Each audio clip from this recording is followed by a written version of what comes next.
Welcome to Cannabis Health Radio, a podcast where we share stories from people around the world who are using cannabis as medicine. The information is meant to raise awareness about the health benefits of cannabis, but should not be taken as medical advice. Now, here are your hosts, Ian Jessup and Corey Yelland. And welcome to another episode of Cannabis Health Radio. I'm Ian Jessup. And I'm Corey Yelland. Before we introduce our guest today, there's something I'd like to mention. Corey and I at Cannabis Health Radio have been looking for companies to partner with as sponsors for our show. And as we look to grow our reach and keep bringing our listeners these interviews while keeping our website free of advertising, finding sponsors is a way we think we can do that. We're looking for companies that have a high-quality product in the realm of cannabis or plant medicine that is completely legal in all areas. Equipment, accessories, and things of that nature are preferred over any CBD or THC products themselves. And of course, any companies we partner with will be fully vetted by us. Their products will need to be of the highest quality and the people of the highest integrity for this to be a good fit. Now, if this interests you, drop us a line at contact@cannabishealthradio.com to connect with us about that. That email address again is contact@cannabishealthradio.com. Now, pancreatic cancer is a deadly disease with a very low survival rate. It's the fourth leading cancer death among men and women. Now, many of you may remember Alex Trebek, the Canadian who hosted the TV show Jeopardy for 37 years, dying in November of last year, only months after publicly stating that he had pancreatic cancer. Other celebrity victims of pancreatic cancer include Apple founder Steve Jobs, singer Aretha Franklin, as well as numerous others. Today, we're talking to a man who has beaten the odds. He was diagnosed with pancreatic cancer 7 years ago, and he's with us to tell his remarkable story. And joining us from Michigan is Robert Ladd. Robert, we appreciate you doing this. Thanks very much. You're quite welcome. Now, Robert, we've done more than 300 interviews, and you're the very first one we've done of someone who has survived pancreatic cancer. Are you completely cancer-free today? I have been, yes. I'll have another checkup in a few months, and they'll tell me then again, but I think I am. Now, what did the doctors say to you when you said that you had pancreatic cancer? Take us through that. Okay, I was having stomach problems in the winter of 2013. My doctor suggested that I get a colonoscopy. After I had that, they called me in and said that there was a growth on my pancreas and that I should have more tests. By the time I made an appointment with a reputable hospital in Ann Arbor, the growth had almost doubled. And by the time they talked to me and seen it, they told me that there wasn't much they could do for me. So they told me to get my act in order, get my will in order, make amends, and take care of stuff, in which I did. I went home feeling pretty bad and bummed out because it would look like it was going to be the end of my life. And I was contacted by a guy that had lung cancer. And he told me that using THC may help me. So I looked into it and, of course, stuck my nose on the internet for hours on end and found that the Rick Simpson oil was helping people. So there was nothing in my area. I'm in northern Michigan. So I drove down to Ann Arbor and bought some of the oil. It was $75 for 3/4 of a gram. And it was a 250-mile round trip. I soon learned how to make that stuff myself. And I was using a rice cooker outside with isopropyl alcohol, then taking the oil and send it to a lab to make sure that it was clean. I started taking that in May. I went to Henry Ford Hospital down in Detroit, and they did another CAT scan and found that tumor had shrank by about 30%. And a surgeon there said, I think I can go in there and get that out of you, in which he did. You cut out there a bit for a moment, Robert. So you're saying that when you went to see the doctor, the tumor had shrunk by 30%? Is that what you said? Yes, ma'am. Thank you. Thank you. Robert, when you made the oil and then you said you got it tested to make sure that the isopropyl was out of it, did they also give you the results of how strong that oil was? And if so, do you remember what the THC content was? Yeah, it was around 70%, and everything I've sent to the lab has been 70 to 75% pure THC. Okay, do you use more than one strain when you make oil? I do. I'm a medical marijuana patient, have been for quite a while, and I grow 5 different strains, and I use a little bit of each to make the oil. I also then went down to Indiana and bought the 96 proof Everclear, and I used that to make the oil with now through a machine called the Source. I bought that a few years back, and it is about 70 to 80% THC now. Okay.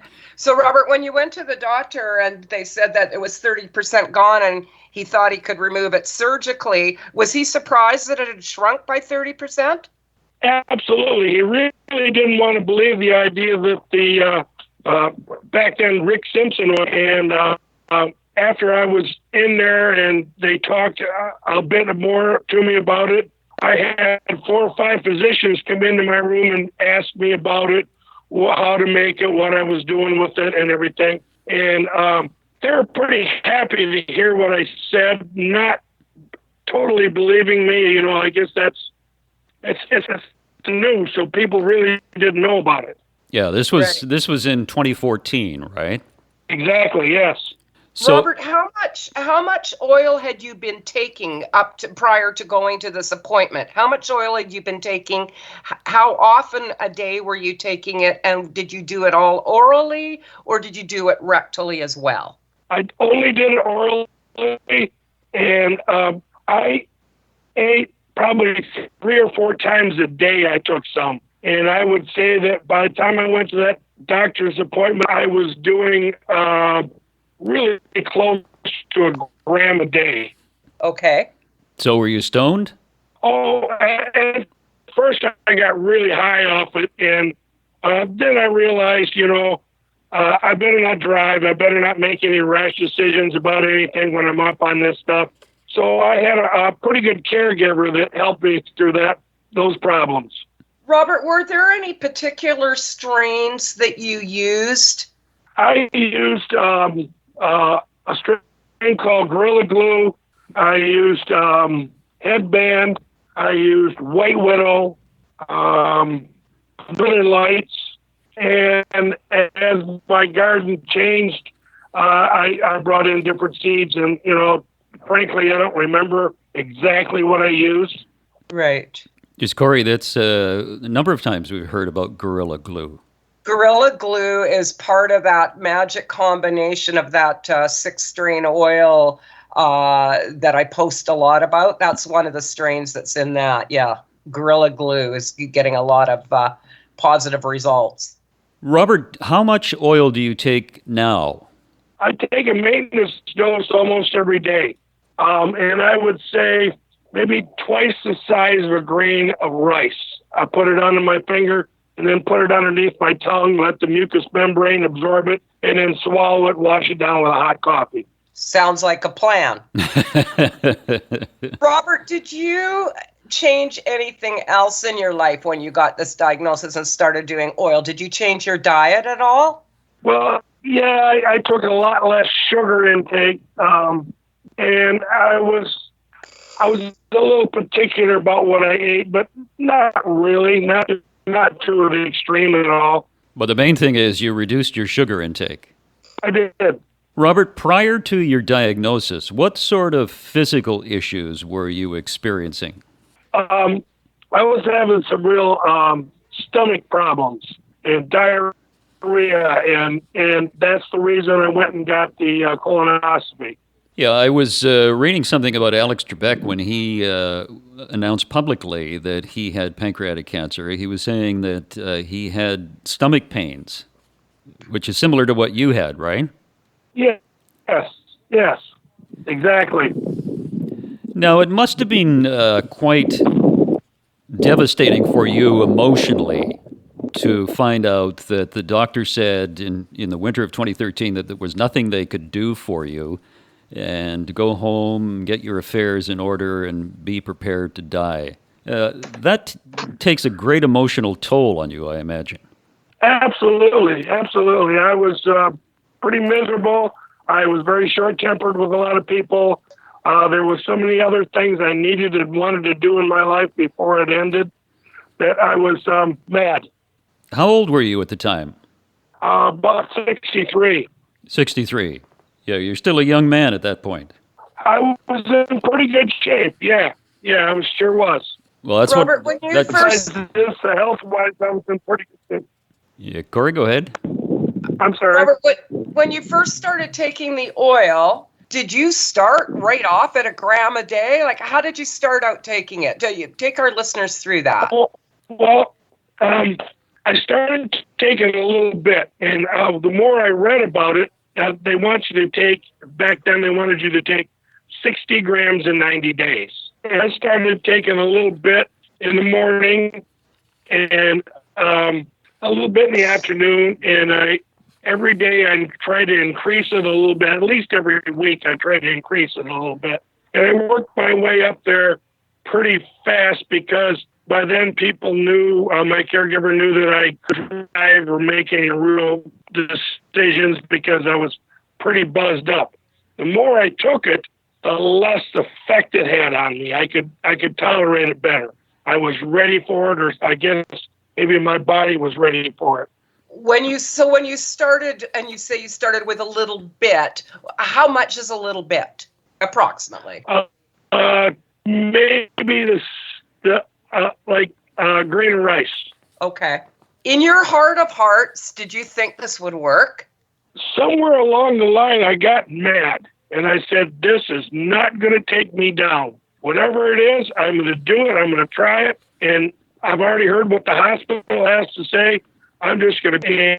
I decided then, this is not going to take me down. I had things to do in my life that I wanted to do yet. Well, that's a good attitude. So my attitude was real good. And I try to tell other cancer patients that you can't give up. You just have to. This is not going to take me down. Yeah. Do you know what, Robert? Corey. I talk to a lot. Sorry, go ahead. No, I was just going to say, Corey and I have talked a lot about this privately, and she confirms that those people who have this strong emotional desire to get better are the most successful. Other people who want to leave their issues in the hands of others, the medical profession, the current medical profession, usually struggle. And I think you are a real testament to those folks who have a desire and a will to continue to live. And Corey is as well. I mean, Corey was told 10 years ago that she would be dead with anal canal cancer, but she's alive today because this will to live is so strong in people who are successful in combating major illnesses that it is just incredible to hear stories like yours. You know, and I feel that's a major part of healing is the attitude in your head. This is not going to kill me. I'm just not going to let it. Yeah. Yeah, that's really important. I remember when I went through this, I would look at that syringe of black stuff and think, this is going to save my life. But I somehow knew that if anything was going to work, this was going to be it. Did you kind of have that sense yourself too? I made myself feel that way. That was kind of at the end there. That was about my last choice. You know, after I left that hospital, and so I said, "This is it. Either this works or it don't, and it's gonna." You know, with a positive frame of mind. Wow, I love it. Yeah, it's fantastic to hear. You said you were short-tempered prior to all this. Has your temperament leveled out somewhat? Are you there, Robert? Yeah, that my phone just rang. I just shut it off. Oh, okay. Just wondering are you still short-tempered, or has your temperament leveled out? Oh, it's leveled out. I'm a pretty mellow guy right now. I don't have too much to complain about, and I feel very, very lucky. Sometimes I feel I'm here so I can help other cancer people, and I go online a lot and talk to people, and if it takes chewing their butt out to have them get back on a horse and fight this thing, that's what I do. Some of them accept it, some of them don't like that idea, but I'm here to help people if I can. Yeah, that's very good. So the physical issues that you were dealing with pancreatic cancer, they've all dissipated now as a result of using cannabis oil and getting the surgery to remove the tumor. Am I correct? Yes, except, now I'm a full-fledged diabetic, and I have to take 2 kinds of insulin, and I take it 4 times a day. So you got to change your eating habits a bit. Oh yeah, absolutely. And it's awful for me because I've always had a sweet tooth. I'm a cookie monster, But Robert, you got to put your mindset into the take yourself back 8 years ago, when you were diagnosed with pancreatic cancer. Do you want to continue to be that way, or do you want to really improve? And we can enter you in the Detroit Marathon if you want. Well, I don't know if I'm ready for that because I'm 70 years old now, but I do pretty well. I'm out there fishing. I'm with my sons salmon fishing. I was in the middle of a project working on this 100-year-old stone house that I have when this all came up. And it's been a little slow after that because there were so many things to do, and I wasn't real healthy then, when I got out of the hospital. But I'm looking forward to continue working on this house, and I'm probably 90% done with it now. I think that helped me a bunch because I had a real good goal. That's something I could see every day that was happening. Yeah, absolutely. How does your son feel about your use of cannabis? My oldest son seen what happened and how it worked on me, and he has brought a few of his friends up with cancer, and I've told him everything I know, and they're on the oil. I've had an uncle that had cancer, and he was on the oil for a while. And I think my youngest son, he understands, but he doesn't really believe in a lot of that. He's doubting it, but there's more and more proof every day that it works. Yeah. What do your doctors say to you 7 years out from a pancreatic cancer that you were sent home to die with? What do they say when you get those clear scans? Well, I've been in there because my pancreas started leaking, and I went into Henry Ford. And while I was in there, I had doctors that I'd never known or never met, and they walk in and say, "You're the guy that took the oil. You're the guy with the pancreatic cancer. Can I speak with you for a while?" And they're very receptive to that idea. So I think they're starting to change their minds, at least in the Ford Hospital. One in Ann Arbor, not as much. I don't think they're up to speed on that yet, or they don't want to know. Mm-hmm. Mm-hmm. Yeah. Interesting. We hear a lot of people who have conversations with their doctors. Some doctors are interested, very few.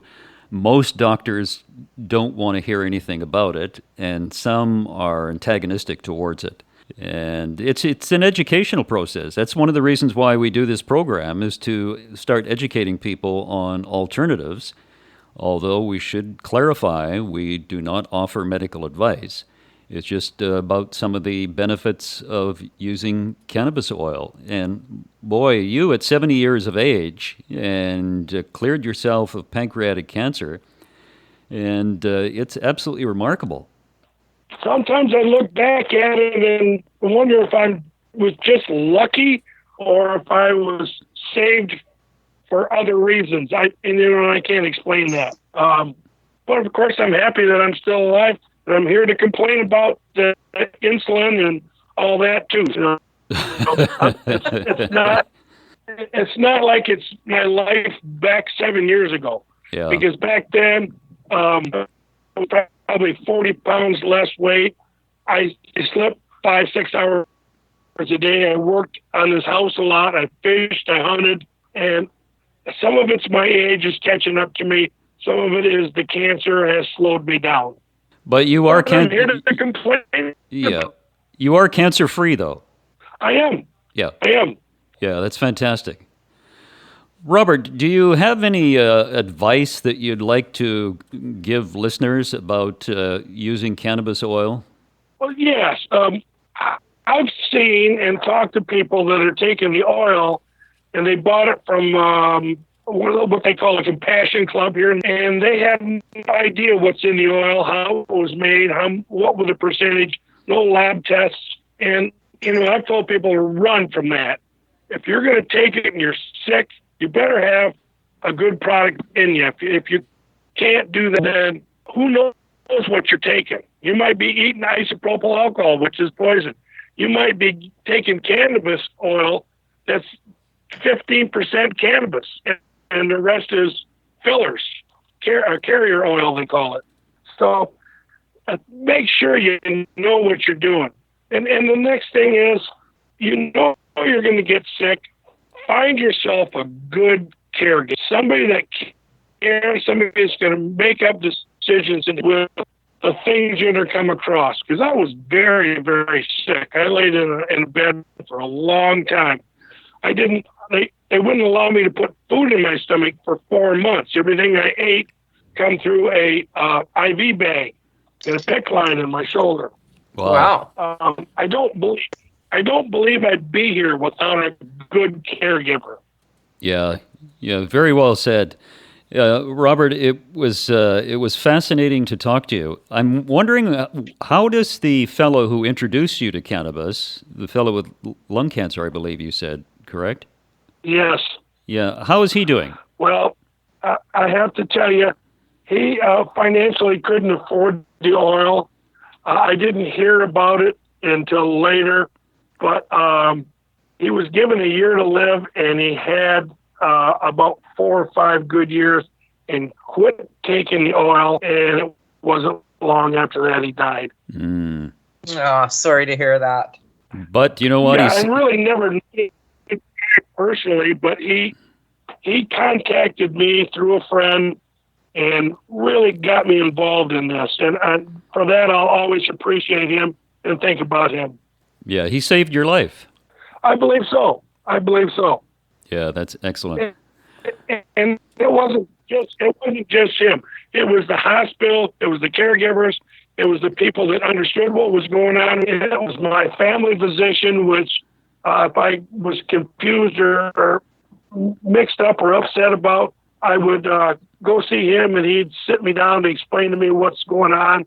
And I felt like I really had a good grasp on the whole thing after I started this program with this oil. Yeah, your mental attitude got you through it too. Oh, absolutely. Absolutely. Robert, it's great to hear from you. Thanks very much for doing this. We very much appreciate it. And you've got a lot of years left, and we hope you very soon finish your reconstruction project that you're doing on your house, your stone house. And I think it's just remarkable that you're still alive 7 years later after having pancreatic cancer. Good luck to you. Thank you very much. I certainly appreciate this interview too. I hope this gets to somebody that needs this to hear this. I hope that this gives them hope. Robert, thank you so much, and I can absolutely guarantee you it will. We have a number of pancreatic cancer patients out there, so absolutely this will. All right. Thank you. And we'd like to apologize for some of the quality on that interview with Robert. We find that in some areas particularly of North America, in remote areas, the sound is not as good. The quality is not as good as it is in urban areas.